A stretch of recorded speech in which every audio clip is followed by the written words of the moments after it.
अच्छा जी, next topic है हमारा protein losing enteropathy. Protein losing enteropathy characterise हुआ है कि इसमें पेशेंट के जो है ना प्रोटीन्स एक्सेसिव लॉस हो रहे होते हैं गट लूमेन के अंदर, ठीक है। तो उसके नतीजे में पेशेंट को हाइपोप्रोटीनीमिया होगा। अब ये जो प्रोटीन लॉस हुआ है ये अल्सरेटिव जो लेजन्स होती हैं गट की, उनमें ये प्रोटीन लॉस ज़्यादा होता है, ठीक है।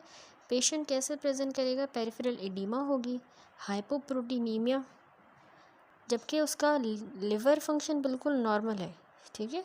एंड विदाउट प्रोटीन यूरिया भी नहीं हो रहा उसको, सिर्फ हाइपोप्रोटीनीमिया और पेरिफेरल एडिमा हो रहा है। तो इसके फर्दर अंडरलाइंग कॉजेज़ हो सकते हैं, फीचर्स हो सकते हैं, यानी जो अंडरलाइंग कॉज है इस प्रोटीन लूजिंग एंटेरोपैथी का, उस कॉज के रिलेटेड फीचर्स हो सकते हैं। ये टेबल है जिसमें कॉजेज़ बने हुए हैं प्रोटीन लूजिंग एंटेरोपैथी के। सबसे पहले नंबर 1 विथ म्यूकोजल इरोजन और अल्सरेशन, यानी ऐसा कॉज प्रोटीन लूजिंग एंटेरोपैथी का जिसमें म्यूकोजल इरोजन भी है, साथ में अल्सरेशन भी हुई है म्यूकोजा की। तो वो कौन से कॉजेज़ हैं? क्रोहन्स डिजीज़, अल्सरेटिव कोलाइटिस, जीआई में कोई मैलिग्नेंसी है जैसे ईसोफेजियल, गैस्ट्रिक या कॉलन का कैंसर उसमें, इसी तरह lymphoma, radiation damage, intestinal tuberculosis, ठीक है। इनमें म्यूकोजल इरोजन और अल्सरेशन के साथ प्रोटीन लूजिंग एंटेरोपैथी होती है। फिर दूसरे वो कॉजेज़ हैं विदाउट म्यूकोजल इरोजन या अल्सरेशन, उसमें मेनिट्रियस डिजीज़ जो कि हाइपरट्रोफिक गैस्ट्रोपैथी कहलाती है, ठीक है। बैक्टीरियल ओवर ग्रोथ, इसमें भी इरोजन या अल्सरेशन नहीं होती लेकिन प्रोटीन लूजिंग एंटेरोपैथी होती है।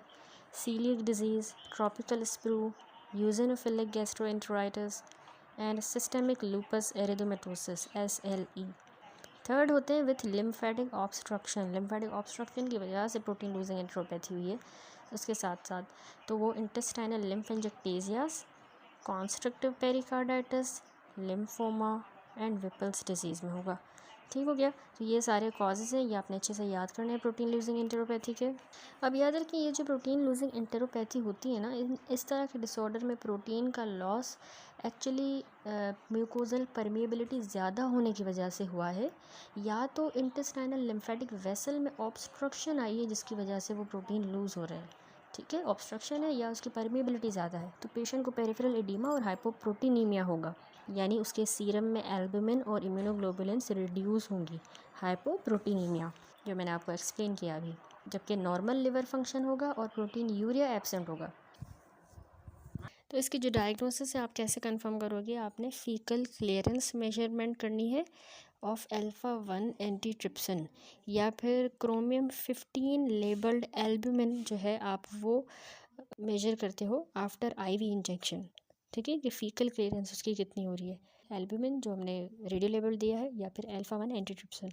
बाकी इन्वेस्टिगेशंस भी परफॉर्म की जा सकती है अंडरलाइंग कॉज को ढूंढने के लिए, और ट्रीटमेंट जो है वो अंडरलाइंग जो डिसऑर्डर है उसकी बेसिस पे होता है। हमने न्यूट्रिशनल सपोर्ट भी देनी होती है, और जो पेरिफेरल एडिमा हो रहा है पेशेंट को उसको कंट्रोल करना होता है, ठीक है। तो ये 2 इन्वेस्टिगेशन थी, अल्फ़ा-1 एंटीट्रिप्सिन फीकल क्लियरेंस और क्रोमियम लेबल्ड एल्बुमिन।